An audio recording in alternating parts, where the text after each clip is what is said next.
Samuel, pastor Samuel Raj அவர்களே வரவழைப்போம். இப்பொழுது sister Arundhati வாருங்கள், வந்து கர்த்தருடைய வார்த்தையை பகிர்ந்து கொள்ளுங்கள். நன்றி. Praise the Lord. Praise the Lord. கர்த்தருடைய உலக இரட்சகரும் மீட்பருமாகிய இயேசு கிறிஸ்துவின் நாமத்தில் கிறிஸ்துவின் சங்கமம் தமிழ் ரேடியோ நிகழ்ச்சியின் ஊழியர்கள் ஒவ்வொருவரையும் நான் வாழ்த்துகிறேன். அத்தோடு கூட இந்த நிகழ்ச்சியினை கேட்கிற நேயர்கள் ஒவ்வொருவரையும் நான் வாழ்த்தி வரவேற்கிறேன்.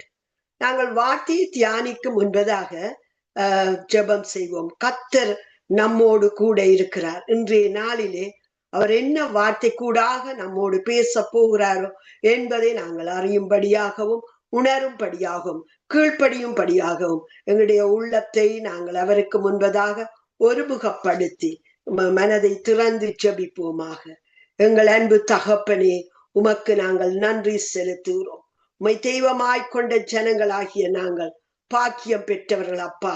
உம்முடைய நாமம் அற்புத நாமத்தை நாங்கள் அறியத்தக்கதாக நீர் எங்களுக்கு செய்த ஒவ்வொரு கிருபைகளையும் இரக்கத்தையும் நினைத்து நாங்கள் துதிக்கிறோம். உம்முடைய நாமம் அதிசயமான நாமம் ஆண்டவரே, அதற்காய் ஸ்தோத்தரிக்கிறோம். நன்றி அப்பா. இயேசுவின் நாமம் இனிதான நாமம், இணையில்லா நாமம், இன்ப நாமம். இயேசுவின் நாமம் இனிதான நாமம், இணையில்லா நாமம், இன்ப நாமம். பாவத்தை போக்கும், பயமதை நீக்கும், பரம சந்தோஷம் பக்தரு களிக்கும்.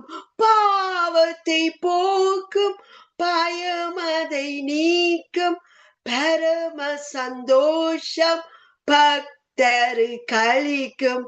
இயேசுவின் நாமம் இனிதான நாமம், இணையில்லா நாமம், இன்ப நாமம்.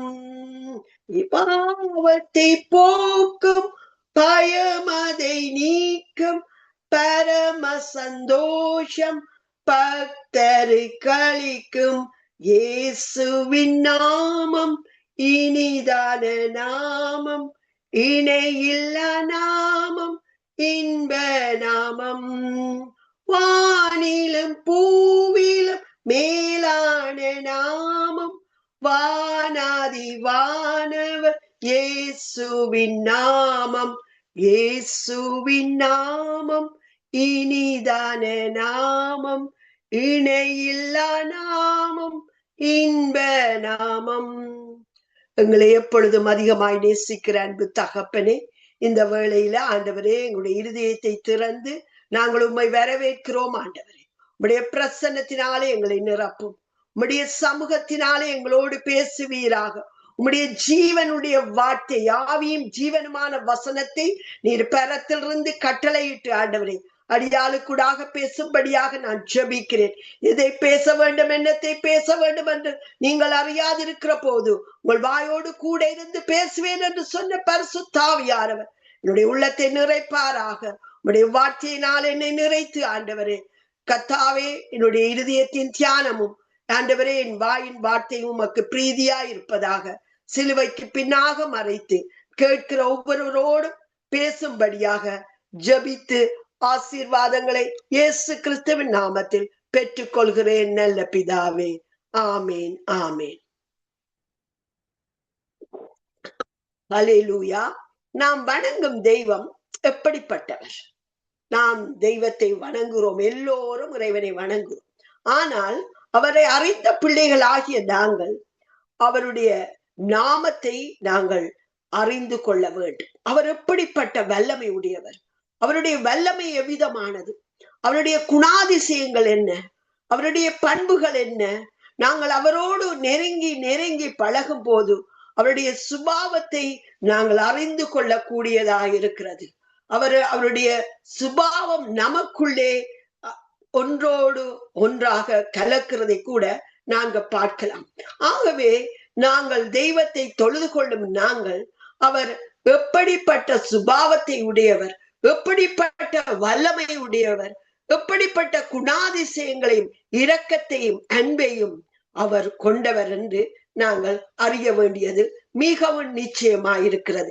அதுவே எங்களுடைய ஜெப வாழ்க்கைக்கும் எங்களுடைய இந்த உலக வாழ்க்கைக்கும் ஒரு அஸ்திபாரமாக, ஒரு விசுவாசமாக, ஒரு நம்பிக்கையாக, ஒரு வெற்றியின் ஜெயதொனியாக அது இருப்பதை நாங்கள் பார்க்கலாம்.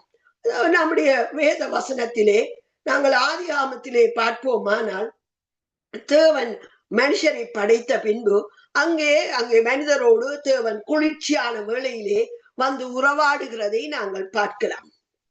ஆனால் பின்பு நாங்கள் பார்க்கும்போது ஆதியாமம் 4:26 வசனத்திலே மனுஷர் கர்த்தருடைய நாமத்தை தொழுது கொண்டார்கள் என்று பார்க்கிறோம்.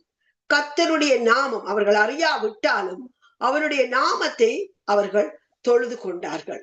ஆகவே ஆதியாமம் 17ஆம் அதிகாரத்திலே கர்த்தர் ஆபிரகாமுக்கு தரிசனமானார். தன்னை தெரிவிக்கும்படியாக, தன்னை அறிவிக்கும்படியாக, தன்னுடைய நாமத்தை அவர்களுக்கு தெரிவிக்கும்படியாக தேவன் ஆபிரகாமை தெரிந்து கொண்டார். அங்கே நாங்கள் பார்க்கிறோம், அவர் அங்கே காணப்பட்டு அவர் அங்கே பேசுகிறதை பார்க்கிறோம். நான் சர்வ வல்லமை உள்ள தேவன் என்று வெளிப்பட்டதை நாங்கள் பார்க்கலாம்.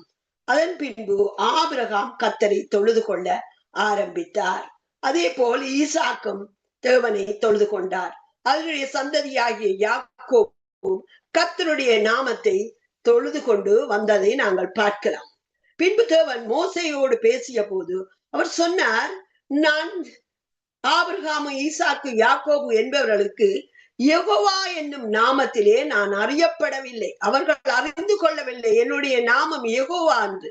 ஆனால் மோசே, நான் உனக்கு யெகோவாவாக வெளிப்படுகிறேன். மோசையோடு பேசிய தேவன், நான் கர்த்தர் என்று இஸ்ரவேலருக்கு சொல் என்று சொல்லி அவர் தெரியப்படுத்துவதை பார்க்கிறோம். அங்கே தேவன் தம்முடைய நாமத்தை யெகோவாவாகவும் நான் கர்த்தர் என்று சொல்லி அங்கே தெரியப்படுத்துவதை பார்க்கிறோம். இஸ்ரவேலரும் எகிப்தை விட்டு புறப்பட்டு சென்ற பின் அந்த அடிமைத்தனத்திலிருந்து தேவன் அவர்களை வேறுபித்து அழைத்து சென்ற போது செங்கடல் பிரிந்து பார்வோனின் சேனைகளை மூழ்கடித்த போது அவர்கள் அங்கே கர்த்தருடைய நாமத்தை மகிமைப்படுத்தி அங்கே பாடுகிறதை பார்க்கிறோம். பாடும் பொழுது கர்த்தரின் பெலன் என்று சொல்லி பாடுகிறார்கள்.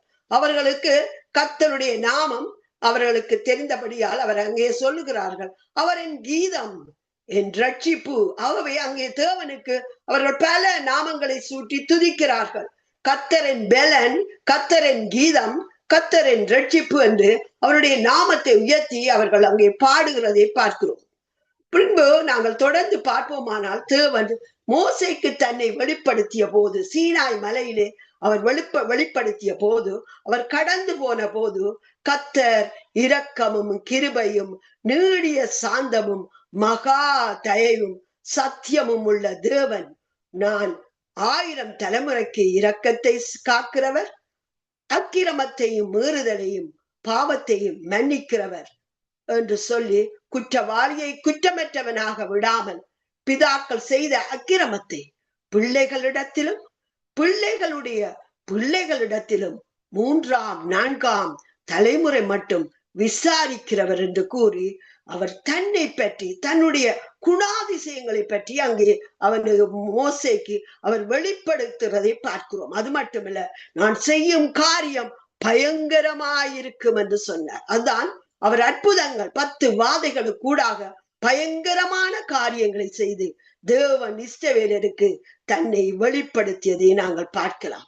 இது அவருடைய குணாதிசயங்களில் ஒன்று. அது மட்டுமல்ல, அவர் இரக்கம் செய்கிற தேவன் என்று பார்க்கிறோம். எங்களுடைய வாழ்க்கையிலும் நாங்கள் பார்த்தால், எங்களுடைய பாவங்களை மன்னித்து தம்முடைய இரத்தத்தினாலே எங்களை கழுவி தன்னுடைய சரீரத்தை அவர் பிக்க கொடுத்து, அது முதிதாய் உளப்பட்ட நிலம் போல் அவருடைய முதுகு காட்சி அளித்தது என்று அங்கே ஏசாயா சொல்லுகிறார். எங்களுடைய பாவங்கள், எங்களுடைய அக்கிரமங்களை அவர் மன்னித்து எங்களுடைய நோய்களை குணப்படுத்தும்படியாக அவர் எங்களுக்கு மேல் வருகிற தண்டனை அவர் ஏற்றுக்கொண்டது. எவ்வளவு பெரிதாய் இரக்கம் செய்கிற தேவன் அவர். 1000 தலைமுறைக்கு இரக்கம் செய்கிற அன்பின் தெய்வத்தை நாங்கள் அறிந்து கொண்டது எவ்வளவு பாக்கியம் என்று நாங்கள் சிந்தித்து பார்க்க வேண்டியது மிகவும் முக்கியமான ஒரு காரியமாய் இருக்கிறது. அந்த தெய்வம் இந்த உலகத்தை நோக்கி பார்க்கும் போது என்னையும் உங்களையும் கண்டபடியினாலே இன்று நாங்கள் விசுவசித்த ஜாதியாக, அவருடைய சொந்த பிள்ளைகளாக, அப்பா பிதாவே என்று அழைக்கத்தக்கதாக அவர் புத்திர சுவிகாரத்தை எங்களுக்கு தந்தருளினாரே. அதற்காக நாங்கள் அவருக்கு நன்றி செலுத்த வேண்டியது மிகவும் அவசியமாயிருக்கிறது. அதே போல் அவர் சொல்றார், நான் அங்கே தன்னை விளங்கப்படுத்தும் போது தேவன் எவ்வளவு இரக்கமுள்ளவர் என்றும், அவர் தாயை போல் அணைப்பவர், தகப்பனை போல் சுமக்கிறவர் என்று இஸ்ரவேலருக்கு விளங்கப்படுத்துற ஒரு மனிதன் தன் பிள்ளையை சுமப்பது போல நான் உங்களை சுமந்து வந்தேன் என்று அவர் அங்கே அடிக்கடி கூறுவதை பார்க்கிறோம். அவர் பயங்கரமான காரியங்களை செய்கிற தேவன் மட்டுமல்ல, அவர் தாய் அன்பு கொண்டு அணைப்பவரும், அங்கே தகப்பனை போல சுமப்பவருமாய் அவர் அங்கே தன்னை வெளிப்படுத்தியதை நாங்கள் பார்க்கலாம். அது மட்டுமல்ல, எண்ணாகமத்திலே நாங்கள் பார்க்கும் போது அவர் நம்மை காண்கிற தேவன், அவர் காக்கிற தேவன் என்று வெளிப்படுகிறார். அங்கே இஸ்ரவேலரை ஆசீர்வதிக்கும் பொழுது அவர் தம்முடைய முகத்தை இஸ்ரவேலரை ஆசீர்வதிக்கும் போது மோசேக்கு கூறுகிறார், அவர் நம்மை காக்கிற தேவன். அவர் தேவன் எப்படிப்பட்டவர்? நம்மை போக்கிலும் வரத்திலும் காக்கிறவர் என்று உங்களுடைய வாழ்க்கையை பார்க்கும் போது இந்த இடங்களிலெல்லாம் நான் அதிகமாய் பார்ப்பதுண்டு. என்னுடைய வாழ்க்கையிலும் கூட அனுபவித்திருக்கிறேன். வீதியினால் போகும்போது வாகன விபத்துகள் அடிக்கடி நடக்கதை நாங்கள் பார்க்கிறோம். ஆனால் அந்த சூழ்நிலையில் மத்தியிலும் அவர் எங்களை பறந்து காக்கும் பட்சியை போல அவர் காக்கிற தேவனாயிருக்கிறார். அது மட்டுமல்ல, இஸ்ரவேலை ஆசீர்வதிக்கும் போது சொல்லுகிறார், அவர் தம்முடைய முகத்தை நம்மேல் பிரகாசிக்க பண்ணி நம்மேல் கிருபையாயிருக்கிறார். அவருடைய கிருபையினால் நாங்கள் ரட்சிக்கப்பட்டோம். அவர் சந்ததி சந்ததிக்கு 1000 தலைமுறைக்கு கிருபை செய்கிற தேவனாயிருக்கிறார். அது மட்டுமல்ல, அவர் சமாதானத்தை கட்டளையிடுகிறவராய் இருக்கிறார் என்று சொல்லி அங்கே ஆசீர்வதிக்கும்படி மோசேக்கு தேவன் கூறுகிறார். ஆகவே சமாதானத்தின் தேவன் உலகம் தரக்கூடாத அந்த சமாதானத்தை நமக்கு விட்டு போகிறேன் என்று இயேசு கிறிஸ்து சொன்னது போல தேவன் அங்கே சமாதானத்தை இஸ்ரவேலருக்கு கட்டளையிடுகிறதை பார்க்கிறோம். அவர்கள் அப்பொழுது கர்த்தருடைய நாமம் உமக்கு தரிக்கப்பட்டது என்று இஸ்ரவேலுக்கு சொல்லுகிறார். இப்பொழுது என்ன சொல்லுகிறார்? உபாகமத்திலே என்னுடைய நாமத்தை அவர்கள் தரித்து கொண்டார்கள் அவர்கள் என்று சொல்லி அங்கே ஆசீர்வதிக்கிறார். பூமியின் ஜனங்கள் எல்லாம் கண்டு உனக்கு பயப்படும். என்னுடைய நாமம் உனக்கு தரிக்கப்பட்டால் புற ஜாதியர் அந்நியர் ஜாதிகள் கண்டு என்ன செய்யுமாம்? பூமியின் ஜனங்கள் எல்லாம் கண்டு உனக்கு பயப்படுவார்கள் என்று அங்கே உபாகமம் 28ஆம் அதிகாரம் 11ஆம் வசனத்திலே கூறுகிறதை பார்க்கிறோம். அது மட்டுமல்ல, நாங்கள் தொடர்ந்து பார்க்கும் போது கர்த்தருடைய வார்த்தையிலே அங்கே 1 சாமுவேல் 17:45 இஸ்ரவேலுடைய இராணுவங்கள் தேவனாக அங்கே வெளிப்படுகிறதை பார்க்கிறோம். தாவீது அங்கே யுத்தத்துக்கு போகிற வேளையிலே அவன் சொல்லுகிறார், இது இஸ்ரவேலின் இராணுவங்களின் தேவனாகிய சேனைகளுடைய கர்த்தரின் நாமத்திலே நான் வருகிறேன் என்று அவன் அங்கே வெற்றிவாக கூடி அங்கே கோலியாத்தை கொன்றதை பார்க்கிறோம். அங்கே அவன் ஒரு நாமத்தை சூட்டுகிறான் அவருக்கு, இஸ்ரவேலின் இராணுவங்களுடைய தேவனாகிய சேனைகளுடைய கர்த்தர். இராணுவங்களில் தேவனாகிய சேனைகளுடைய கர்த்தரின் நாமம் என்று சொல்லி அங்கே அவன் ஒரு நாமத்தை வழங்கி அங்கே அவன் வெற்றி கொள்கிறதை பார்க்கிறோம். அது மட்டுமல்ல, இந்த நாமத்துக்கு நான் சங்கீதம் பாடுவேன் என்று தாவீது அடிக்கடி கூறுகிறதை நாங்கள் பார்க்கிறோம். கர்த்தர் சாலோமோன் ராஜாவுக்கு தரிசனமான போது, நீ கட்டிய இந்த ஆலயத்திலே என் நாமம் என்றென்றைக்கும் விளங்கத்தக்கதாக அதை நான் பரிசுத்தமாக்கினேன் என்று கூறுகிறார். ஆகவே அவர் பரிசுத்தமானதில் அங்கே தரிசனமாக வந்து ஸ்தானம் பண்ணுகிற தேவன், அவர் சுவாசம் பண்ணுகிற தேவன். அதுபடியே அவர் சொல்லுகிறார், என் கண்களும் என் இருதயமும் என்னாலும் அங்கே இருக்கும். அவர் பரிசுத்த தேவன், பரிசுத்த ஸ்தானத்திலே அவர் வாசம் பண்ணுகிறவர். அவர் பரிசுத்த ஆவியினாலே நிரப்பப்பட்டிருந்தார் என்று நாங்கள் பார்க்கிறோம். ஆகவேதான் அவர் சொல்லுகிறார், என் நாமம் என்றென்றைக்கும் விளங்கத்தக்கதாக அதை பரிசுத்தப்படுத்தி அந்த இடத்திலே என் கண்களும் என் இருதயம் என்னாலும் அங்கே இருக்கும். ஆகவே கிறிஸ்தவர்களாகிய நாங்கள் மட்டுமல்ல, அந்த உலகத்தில் வாழ்கிற ஒவ்வொருவரும் பரிசுத்தமாக நாங்கள் வாழும் பொழுது, எங்களுடைய வாழ்க்கையை நாங்கள் காத்து கொள்ளும் பொழுது, கர்த்தருடைய சத்தத்துக்கு கீழ்ப்படிந்து கர்த்தருக்கு பயந்து நடக்கும் போது அங்கே அவருடைய கண்களும் அவருடைய இருதயமும் எங்களிலே பதிக்கப்படுகும் என்று அங்கே ஆண்டவருடைய குணாதிசயத்தை நாங்கள் பார்க்கிறோம். 1 நாளாகமம் 7:14 அவர் அங்கே சொல்றார், என் நாமம் தரிக்கப்பட்ட ஜனங்கள் தாழ்த்தும் போது, கர்த்தருடைய நாமத்தை தரித்த இஸ்ரவேலரை பார்த்து கூறுகிறார், நீங்கள் தாழ்த்தி ஜெபிக்கும் போது நான் அங்கே உங்களுடைய பொல்லாத வழிகளை விட்டு மனம் திரும்பி உங்களை தாழ்த்தி நீங்கள் ஜெபிக்கும் போது நான் உங்கள் தேசத்துக்கு சேமத்தை கொடுப்பேன். அன்பானவர்களே, இன்றைக்கு நாங்கள் பார்க்கிறோம், குடும்பங்களில் சேமம் இல்லை, சபைகளில் சேமம் இல்லை, தேசங்களில், பட்டணங்களில், நாடுகளில் சேமம் இல்லை. அதுக்கு ஒரே ஒரு காரணம் என்ன? அவருடைய நாமத்தை அறிந்த ஜனங்களாகிய நாங்கள், கிறிஸ்தவர்கள் என்று சொல்லிக் கொள்கிற நாங்கள், கர்த்தருடைய நாமத்தை தரித்து கொண்ட நாங்கள் எங்களை தாழ்த்தி பொல்லாத வழிகளை விட்டு மனம் திரும்பி கர்த்தருடைய நாமத்திலே நாங்கள் எங்களை ஆராய்ந்து ஜபிக்க வேண்டியது மிகவும் முக்கியமாயிருக்கிறது. அப்படி ஒப்பு கொடுக்கும் பொழுது அங்கே அவர் தேசத்துக்கு சேமத்தை கட்டளையிடுகிற தேவனாக இருக்கிறார். அவருடைய குணாதிசயங்களை பார்க்கிறோம். நாங்கள் தாழ்மைப்படும் போது அவர் கிருபை அளிக்கிறார். நாங்கள் தாழ்மைப்படும் போது எங்களுக்கு சேமத்தை கொடுக்கிறார். நாங்கள் தாழ்த்தி ஜபிக்கும் போது கர்த்தர் அங்கே சுகத்தை கொடுக்கிறார், ஆசீர்வாதங்களை கொடுக்கிறார். அது மட்டுமல்ல, பார்க்கிறோம் அங்கே அவர்கள் தாவீது ராஜா தேவனுடைய உடன்படிக்கை பெட்டியை கூடாரத்திலே வைத்து சர்வாங்க தகன பலிகளையும் சமாதான பலிகளையும் செலுத்தும் போது அவர் அங்கு ஜனங்களை ஆசீர்வதித்து கர்த்தரை துதித்து பாடி அங்கே அவர் சொல்லுகிறார், அவருடைய நாமத்தை பிரஸ்தாபப்படுத்துங்கள். இது கர்த்தர் எங்களுக்கு கொடுக்கிற கட்டளையாயிருக்கிறது. அவர் அங்கே மத்தியிலே வருகிறார். ஆடி பாடி துதிக்கும் போது அவருடைய சமூகம் அங்கே இறங்குகிறது. ஆகவே அவர் சொல்லுகிறார், கர்த்தருடைய நாமத்தை பிரஸ்தாபப்படுத்துங்கள், அவருடைய செய்கைகளை ஜனங்களுக்குள்ளே பிரசித்தப்படுத்துங்கள். அன்பானவர்களே, இது எங்களுக்கு மேல் விழுந்த கடமையாயிருக்கிறது. கர்த்தருடைய நாமத்தை நாங்கள் மற்ற ஜனங்களுக்கு முன்பதாக பிரஸ்தாபப்படுத்த வேண்டும்.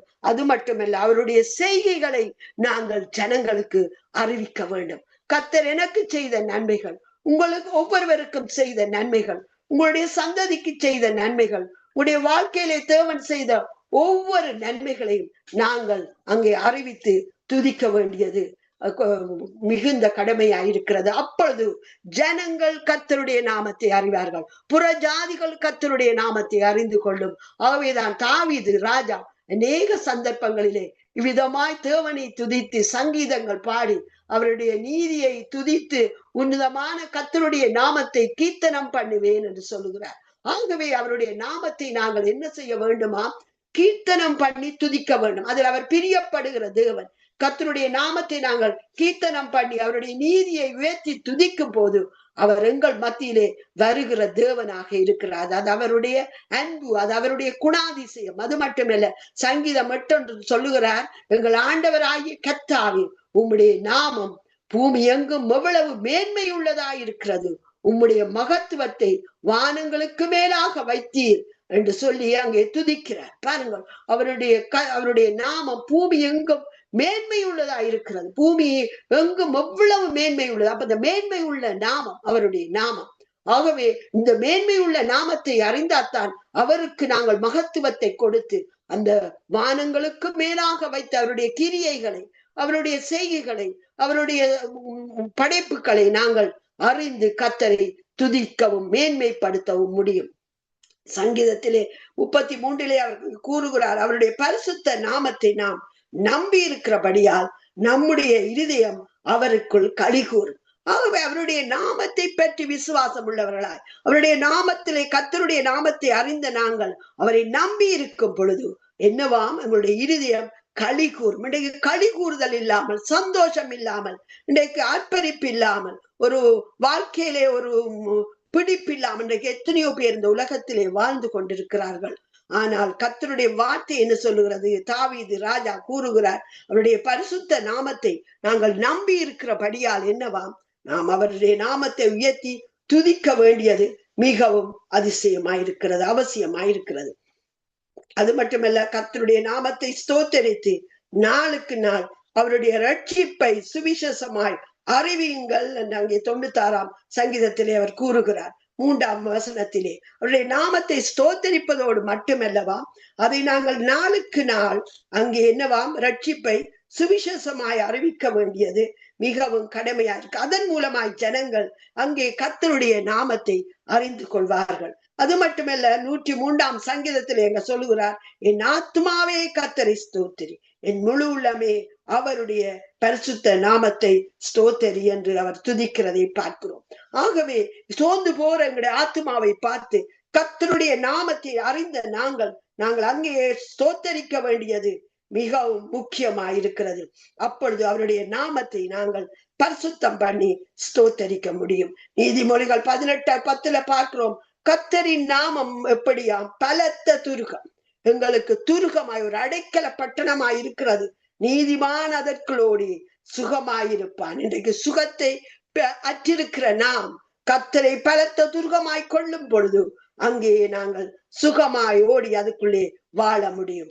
அவருடைய நாமமே எங்களுக்கு பலத்த துருகமாய் இருக்கிறது. அது மட்டுமல்ல, அவர் ஏசாயாவிலே சொல்கிறார், நான் கர்த்தர், இது என் நாமம். அவர் தன்னுடைய நாமத்தின் மகிமையை யாருக்கும் கொடுக்காத தேவன். அப்படிப்பட்ட தேவனைத்தான் நாங்கள் இங்கே வணங்குகிறோம். அது மட்டுமல்ல, அவர் நித்திய வாசியும் பரிசுத்தர் என்கிற நாமம் உள்ளவர், மகத்துவமான உன்னதமானவர் சொல்கிறார் என்று அங்கே வார்த்தை சொல்லுவது. அப்ப அவருடைய நாமம் எப்படியா? நித்திய வாசியும் பரிசுத்தர். அது மட்டுமல்ல, மகத்துவமும் உன்னதவுமான தேவனை நாங்கள் வணங்குகிறோம். கர்த்தாவே, நீர் எங்கள் பிதாவும் எங்கள் மீட்பருமாயிருக்கிறீர், இது பூர்வ காலம் முதல் உம்முடைய நாமம். ஆகவே இந்த தேவன் எங்களுக்கு எப்படிப்பட்டவராம்? இந்த சர்வ வல்லமையுடைய தேவன் எங்களுக்கு பிதாவாயிருக்கிறார். நாங்கள் பிதா என்று சொல்லி அவரை அழைக்கலாம். அது மட்டுமல்ல, எங்கள் மீட்பெருமாய் அவர் இருக்கிறார். அது பூர்வ காலம் முதல் இது உம்முடைய நாமம் என்று அங்கே சொல்லப்படுகிறது. அப்ப சேனைகளின் கர்த்தர் என்பது அவருடைய நாமம் என்று எரேமியாவிலே அங்க சொல்லப்படுவதை நாங்கள் வாசிக்கலாம். ஆகவே அவருக்கு இடும் நாமம் நமது நீதியாயிருக்கிற கர்த்தர் என்று நாம் சொல்ல முடியும். ஏன்? அவர் நீதி செய்கிற நீதியின் சூரியன். ஆகவே அவருடைய நாமம் நீதியாயிருக்கிறது. அப்பொழுது கர்த்தருடைய நாமத்தை தொழுது கொள்ளுகிறவன் எவனோ அவன் ரட்சிக்கப்படுவான் என்று யோவேலிலே அங்க தீர்க்க தரிசனமாக யோவேல் உரைக்கிறதை பார்க்கிறோம். அவை பார்த்தால் இந்த வார்த்தை சொல்லுகிறது, கர்த்தருடைய நாமத்தை எங்கும் உள்ளவர்கள், எந்த பக்கம் உள்ளவர்களே, வடக்கோ கிழக்கோ மேற்கோ தெற்கோ எங்கும் உள்ளவன் எவனோ தொழுது கொள்ளும் பொழுது, இவ்விதமான நாமத்தை அறிந்து தொழுது கொள்ளும் பொழுது அவன் ரட்சிக்கப்படுவான் என்று அங்கே பார்க்கிறோம். அவை மல்கியாவிலே பார்க்கிறோம், என் நாமம் ஜாதிகளுக்குள்ளே பயங்கரமாயிருக்கும் என்றார். அங்கே மோசேக்கு அவர் சொல்லுகிறார், நான் பயங்கரமான காரியங்களை செய்வேன் என்று. இந்த வேத புத்தகத்தை நாங்கள் தொடர்ந்து வாசித்து பார்ப்போமானால் அவர் ஜாதிகளுக்குள்ளே பயங்கரமான காரியங்களை செய்தார். ராஜாக்களுடைய யுத்தத்திலே பயங்கரமான காரியங்களை செய்தார். தீர்க்கதரிசிகளுடைய வாழ்க்கையிலே பயங்கரமான காரியத்தை செய்தார். அது மட்டுமல்ல, மல்கியா அங்கே கூறுகிறார், அவருடைய நாமத்தை தியானிக்கிறவர்களுக்காக ஞாபக புத்தகம் ஒன்று அங்கே அவருக்கு முன்பாக எழுதப்பட்டிருக்கிறது. பாருங்கள், நாங்கள் அவருடைய நாமத்தை தியானிப்பது வீணல்ல, அவருடைய நாமத்தை துதிப்பது வீணல்ல. அவருடைய நாமத்தை நாங்கள் பயந்தவர்கள் துதிக்கும் போது, ஒருவரோடு ஒருவர் பேசிக்கொள்ளும் போது, நாங்கள் செய்கிற கிரியைகள், நாங்கள் துதிக்கிற துதிகள், அவரை தியானிக்கும் தியானங்கள் எல்லாம் அங்கே ஞாபக புத்தகத்திலே அவருக்கு முன்பாக எழுதப்பட்டிருக்கிறது என்பதை பார்க்கிறோம். அதே போல் நாங்கள் பார்ப்போமானால் பழைய ஏற்பாட்டிலே அங்கே பார்க்கிறோம், ஏசாயா தீர்க்கதரிசி கர்த்தருடைய வருகை, இயேசு கிறிஸ்துவின் வருகையை அங்கே குறித்து சொல்லும் பொழுது, அங்கே 430 வருடங்களுக்கு முன்பதாக, கிட்டத்தட்ட 430 வருடங்களுக்கு இடைப்பட்ட காலத்திலே ஏசாயா தீர்க்கதரிசி விதமாய் கூறுகிறார், நமக்கொரு பாலன் பிறந்தார், நமக்கொரு குமாரன் கொடுக்கப்பட்டார், கர்த்தத்துவம் அவர் தோளின் மேல் இருக்கும், அவர் நாமம் அதிசயமானவர், ஆலோசனை கர்த்தர், நித்திய வல்லமை உள்ள தேவன், நித்திய பிதா, சமாதான பிரபு எனப்படும். நாம் அவருடைய நாமத்தை பற்றி பார்ப்போமானால் ஏறக்குறைய இயேசு கிறிஸ்து பிறப்பதற்கு முன்பதாக இது கூறப்பட்ட எத்தனையோ கால இடைப்பகுதி என்று பார்க்கிறோம். கிறிஸ்துவுக்கு முன் 701 ஆண்டுக்கும் 681 ஆண்டுக்கும் இடைப்பட்ட காலத்திலேதான் இது எழுதப்பட்டது, உரைக்கப்பட்டது. நாங்கள் அது பின்பாக நிறைவேறியதை பார்க்கிறோம். அவர் நாமம் அதிசயம். சிம்சோனுக்கு வெளிப்பட்ட வேளையில அவர் அங்கே அதிசயம் என்று வெளிப்படுகிறார். பிறக்கிற வேளையிலே அவர் அதிசயமாய் பிறந்தார். அது மட்டுமல்ல, அவர் அங்கே பார்க்கிறோம், என்னுடைய நாமம் அதிசயம். அதாவது சிம்சோனுடைய பெற்றாருக்கு அங்கே தெரியப்படுத்தும் பொழுது அவர் கேட்கிறார், என்ன நம்முடைய நாமம் என்று. அப்பொழுது அவர்களுக்கு நான் அதிசயம் என்று சொல்லி அங்கே வெளிப்பட்டதை பார்க்கிறோம். அதே போல் மோசேக்கும் இஸ்ரவேலின் வழிநடத்தை நாங்கள் அப்போது சிந்தித்தோம். அவர் அதிசயங்களை செய்து செங்கடலை பிளந்து அக்கினி ஸ்தம்பமாய் மேக ஸ்தம்பமாய் காணப்பட்டு அங்கே அவர் செய்த அற்புதங்கள் அதிசயங்களை பார்க்கிறோம். இவ்விதமாய் தேவன் ஜனங்களோடு உறவாடும் பொழுது அதிசயமுள்ள தேவனாக அவர் அங்கே அநேக சந்தர்ப்பங்களிலே வெளிப்பட்டதை பார்க்கிறோம். அது மட்டுமல்ல, நம்முடைய கர்த்தராகிய இயேசு கிறிஸ்துடைய சரித்திரத்திலே நாங்கள் பார்க்கும் போது அவருடைய கர்த்தத்துவம், அவருடைய ஆளுகை எங்களுடைய குடும்பங்களில் அவர்கள் ஏற்றுக்கொள்ளும் பொழுது கர்த்தத்துவம் அவர் தோளின் மேல் இருக்கும். அவருடைய ஆளுகை நம் ஒவ்வொருவருடைய குடும்பங்களிலும் இருக்கும் என்பதை அன்பானவர்களே நான் உங்களுக்கு கூறிக்கொள்ள விரும்புகிறேன். அவருடைய ஆளுகை வந்தால் அவர் எங்களுடைய ஜீவியத்தின் சகல காரியத்தை அவர் பொறுப்பெடுப்பார். அவருடைய ராஜ்யம் வருவதாக, அவருடைய ஆளுகை வருவதாக, கர்த்தத்துவம் அவர் தோளின் மேல் இருக்கும். அவர் நாமம் அதிசயமானவர். இஸ்ரவேலை வழிநடத்திய மட்டுமல்ல, அவர் ஆலோசனை கர்த்தராயிருக்கிறார். ராஜாக்களுடைய வாழ்க்கையிலே அவர் ஒரு ஆலோசனை கர்த்தராயிருந்தார். அது மட்டுமல்ல, வல்லமை செய்த தேவன், அவர் வல்லமை உள்ள தேவன். அங்கே எரிவோ கோட்டையை வல்லமையோடு கூட தகர்க்கிறதை பார்க்கிறோம். எத்தனையோ தடைகள் வந்த போது ராஜாக்களுடைய யுத்தங்களிலே அவர் அங்கே வல்லமை உள்ள தேவனாக வெளிப்பட்டு காரியங்களை செய்ததை பார்க்கிறோம். யுத்தத்தின் வெற்றிகள் எல்லாம் தேவன் பக்கமாகவே அங்கே கிடைக்கிறதை பார்க்கிறோம். அது மட்டுமல்ல, அவர் நித்திய பிதா என்று சொல்லப்படுகிறது.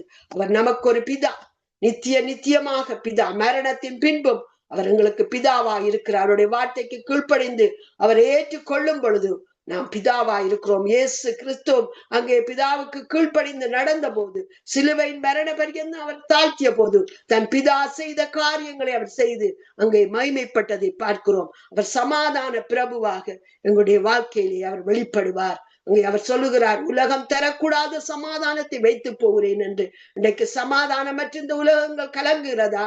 உங்களுடைய வாழ்க்கை கலங்குகிறதா? இன்றைக்கு சமுதாயம் கலங்குகிறது அல்லவா? யுத்தங்களினால் இன்றைக்கு பிளவுபட்டு தேசங்கள் அல்லோல படுகிறதை பார்க்கிறோமே. சமாதானமே இல்லை. பயத்தினால் ஜனங்கள் நிறைந்து கொண்டிருக்கிறார்கள். என்ன நடக்கும் இனி எதிர்காலத்தில் என்று எல்லோரும் கேள்விக்குறியாக இருக்கிற வேளையில ஆண்டவர் சொல்லுகிறார், என்னை ஏற்றிக்கொள்ளும் பொழுது நான் சமாதான பிரபுவாக உங்களுடைய குடும்பத்திலும், உங்களுடைய பட்டணங்களிலும், உங்களுடைய சபைகளிலும், உங்களுடைய வாழ்க்கையிலும் நான் வெளிப்படுவேன் என்று. ஆகவே இந்த வேளையில இந்த வார்த்தையை கேட்கிற நாம் ஒவ்வொருவரும், நானும் கூட கர்த்தராகிய இயேசு கிடத்திலே அவருடைய நாமத்தின் மகிமையும் அவருடைய நாமத்தின் வல்லமையும் அறிந்து நாங்கள் விசுவாசித்து நடக்கும் பொழுது கர்த்தர் எங்களுக்கு அதிசயமானவராக, ஆலோசனை கர்த்தராக, நித்திய பிதாவாக, வல்லமை உள்ள தேவனாக, சமாதான பிரபுவாக அவர் வெளிப்படுவார். ஆகவே இந்த வார்த்தையை கேட்பதோடு மட்டுமல்ல, அதை நாங்கள் கேட்டு கை கொள்ளும் பொழுது, எங்களுடைய வாழ்க்கையை அவருக்கென்று ஒப்பு கொடுக்கும் போது தேவன் தாமே உங்கள் ஒவ்வொருவரையும் ஆசீர்வதிப்பார். ஜெபம் செய்வோம். எங்களை எப்பொழுது நேசிக்கிற தகப்பனே, இந்த வார்த்தையோடு நீர் எங்களுக்கூடாக பேசி உம்முடைய நாமத்தை எங்களுக்கு அறிவித்தபடியால் துதிக்கிறோம். உம்முடைய நாமத்தின் வல்லமையும் உம்முடைய குணாதிசயங்களையும், நீர் அன்புள்ள தேவன், இரக்கம் செய்கிற தேவன், 1000 தலைமுறைக்கு இரக்கத்தையும் ஆண்டவரே, 3ஆம் 4ஆம் தலைமுறையிலே குற்றங்களை ஆண்டவரை விசாரிக்கிறவராய் இருக்கிற தேவன், பயங்கரமான காரியங்களை செய்கிற தேவன். அதோடு மட்டுமல்ல, நீர் தாயை போல் தேற்றுகிறவரும் தகப்பனை போல் சுமந்து வந்த தேவன் என்று அறிந்து கொண்டோம் ஆண்டவரே. இந்த நாட்களிலே எங்களுடைய வாழ்க்கையிலே வாரும். இதை புதிதாய் கேட்கிற ஒவ்வொருவருடைய வாழ்க்கையிலும் ஆண்டவரே முற்றுமாய் ஒப்பு கொடுத்து ஜெபிக்கிறேன். நீர் வந்து ராஜாவாய் ஆளுகை செய்யுங்க. கர்த்தத்துவம் அவர் தோளின் மேல் இருக்கும் என்று சொன்னபடி ஆண்டவரே முற்றுமாய் ஆளுகை செய்து உம்முடைய நாமத்தை மகிமைப்படுத்துங்க. சகல துதி கன மகிமை யாவையும் கர்த்தராகிய இயேசு கிறிஸ்து ஒருவருக்கே செலுத்தி, கர்த்தரும் இரட்சகருமாகிய எங்களுக்காய் மரித்து உயிர்த்தெழுந்து மீண்டும் வரப்போகிற இயேசு கிறிஸ்துவின் நாமத்தில் ஜெபித்து ஆசீர்வாதங்களையும் சுகத்தையும் பலத்தையும் பெற்றுக் கொள்கிறோம் நல்ல பிதாவே. ஆமென். ஆமென். ஆமென். ஆமென்.